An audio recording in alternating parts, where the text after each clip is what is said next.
yun eh. Kalau tak kasih tambahan lah.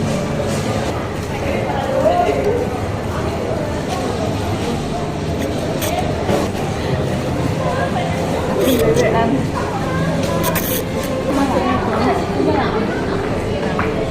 Parit na lang lang eh. Iyo, di lang ko. Buang na air. Di ko lagi katanya.